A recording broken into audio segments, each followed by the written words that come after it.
வணக்கம். இன்னைக்கு நம்ம திருக்குறள்ல இறைமாட்சின்ற அதிகாரத்துல இருந்து முதல் குறள் பார்க்க போறோம். இந்த குறள் என்ன சொல்ல வருதுன்னு பாத்தீங்கன்னா, ஒரு நாட்டுடைய சிறந்த தலைவர் யார், அதை எதை வச்சு முடிவு பண்ணலாம்.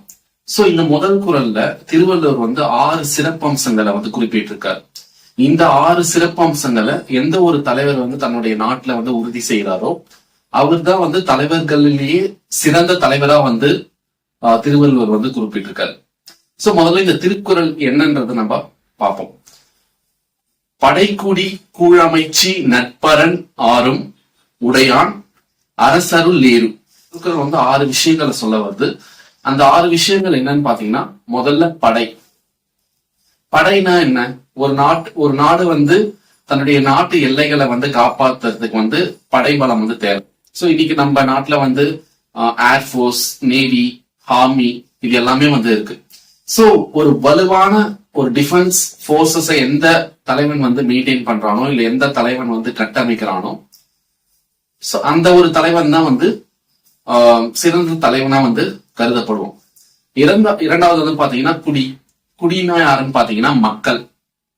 சோ ஒரு நாட்டுல வர மக்கள் எப்படி இருக்கணும் அப்படின்றதுதான் திருவள்ளுவர் குறிப்பிட்டிருக்காரு. சோ ஒரு நல்ல குடிமகனுக்கு என்ன அழகு அப்படின்னு பாத்தீங்கன்னா, சோ அவன் நல்ல கல்வி அறிவோட இருக்கணும், நல்லா படிச்சிருக்கணும், நல்ல திறமையான ஒரு ஆளா இருக்கணும்.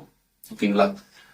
அது மட்டும் இல்லாம அவன் நேர்மையா இருக்கணும், தன்னுடைய நாட்டுக்கு சேவை செய்யறதுக்கு தன்னையே அர்ப்பணிக்கிற ஒரு பர்சனா இருக்கணும். இது மட்டும் இல்லாம எந்த ஒரு தேவையில்லாத செயல்களுக்கும் அடிமையாகாம தைரியமாக நேர்மையாக இருக்கிற குடிமக்களை கொண்ட ஒரு நாடு எந்த தலைவன் வச்சிருக்கானோ அந்த தலைவன் சிறந்த தலைவர்னு திருவள்ளுவர் சொல்றாரு. மூன்றாவது கூழ்னா என்னன்னு பாத்தீங்கன்னா, உணவு, விவசாயம், அது மட்டும் இல்லாம நிறைய ரிசோர்சஸ். சோ எந்த ஒரு நாட்டுல உணவு எல்லா மக்களுக்கும் உணவு சரிவர கிடைக்குதோ, எந்த ஒரு நாட்டுல உணவு மட்டும் சொல்லாம அது சார்ந்த பொருளாதாரம். இப்ப பாத்தீங்கன்னா நம்ம சாப்பிடணும், நம்ம உயிர் வாழறதுக்கு நம்ம சாப்பாடு தேவை, சாப்பிடுறோம். சோ அந்த சாப்பிடுறதுக்கு விவசாயம் தேவை. அது மட்டும் இல்லாம நம்ம ட்ரெஸ், உடை அணிஞ்சிக்கிறோம், அதுக்குமே விவசாயம் தேவை. ஏன்னா விவசாயத்துல தான் காட்டன் வருது, காட்டன்ல இருந்து தான் ட்ரெஸ் வருது. சோ ரிசோர்சஸ், இது மட்டும் இல்லாம நிறைய ரிசோர்சஸ், வளங்கள். சோ வளங்கள் நிறைஞ்சு இருக்கணும். அந்த நாட்டுல வளங்கள் நிறைஞ்சிருக்கிற மாதிரி அந்த ஒரு தலைவர் மெயின்டைன் பண்ணணும் நாட்டை. சோ முக்கியமா உணவு, விவசாயம் சார்ந்த பொருளாதாரம். சோ அதுதான் கூழ் அப்படின்னு திருவள்ளுவர் குறிப்பிட்டிருக்காரு. நான்காவது பாத்தீங்கன்னா அமைச்சு. சோ என்னதான் எவ்வளவு பெரிய திறமை மிக்க தலைவரா இருந்தாலும் அவரால் ஒரு நாட்டை தனியா மெயின்டைன் பண்ண முடியாது. அவருக்குன்னு சொல்லிட்டு ஒரு சில அட்வைசஸ் இருக்கணும். அது இப்போ நம்ம தற்காலத்துல அமைச்சர்னு சொல்லுவோம். கரெக்ட், ஓகேங்களா? சோ ஒரு தலைவர் இருக்காருன்னா எவ்வளவு திறமையா இருக்கிற தலைவரா இருந்தாலும் அவருக்குன்னு சொல்லிட்டு அட்வைஸ் பண்றதுக்கு அவரை சுத்தி ஆட்கள் தேவை. சோ அதை நம்ம அமைச்சர்கள் அப்படின்னு இன்றைய காலகட்டத்துல சொல்லுவோம். சோ இந்த அமைச்சர்கள் எல்லாமே ஒவ்வொரு ஃபீல்ட்லயுமே எக்ஸ்பர்ட்டா இருப்பாங்க. சோ அவங்க ஒர்க் பண்ற அந்த ஃபீல்ட பத்தி அவங்களுக்கு பெரும்பாலும் நல்லாவே தெரிஞ்சிருக்கணும். சோ அப்படி ஒரு திறமை மிக்க அமைச்சர்களை அந்த தலைவர் மெயின்டைன் பண்ணணும்.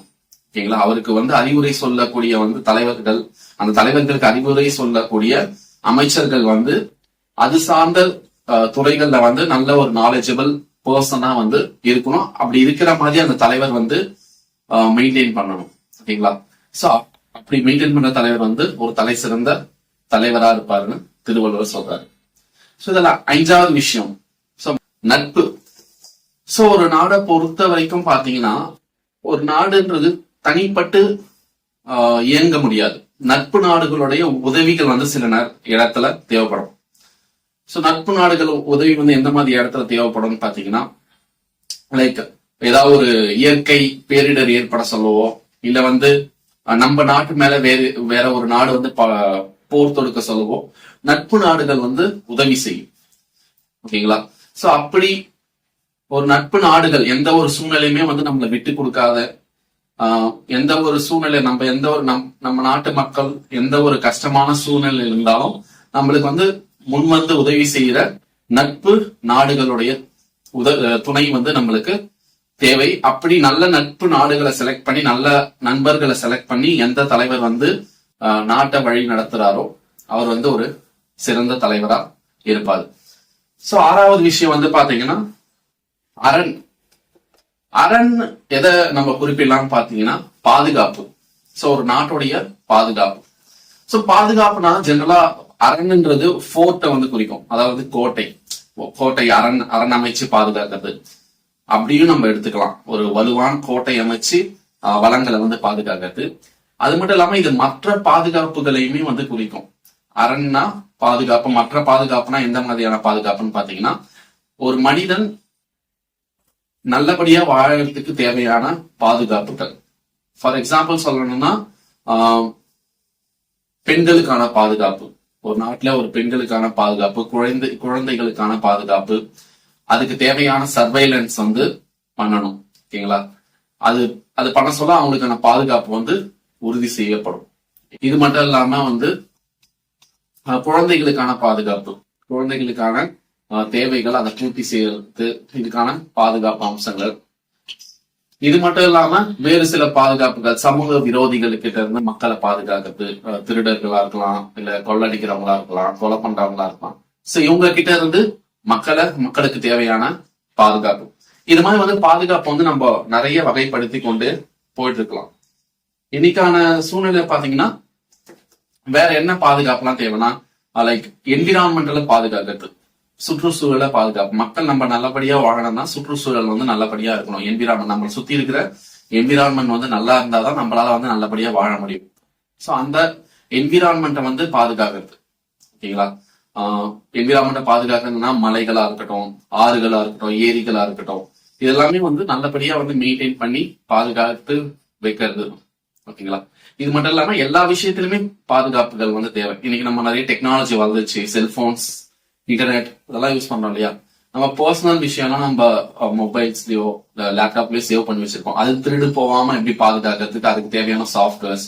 ஸோ எல்லா மக்கள் நல்லபடியா வாழறதுக்கு தேவையான எல்லா பாதுகாப்புகளையும் எந்த ஒரு தலைவர் வந்து உறுதி செய்யறாரோ அவர் வந்து ஒரு நல்ல தலைவரா வந்து கருதப்படுவார். ஓகேங்களா?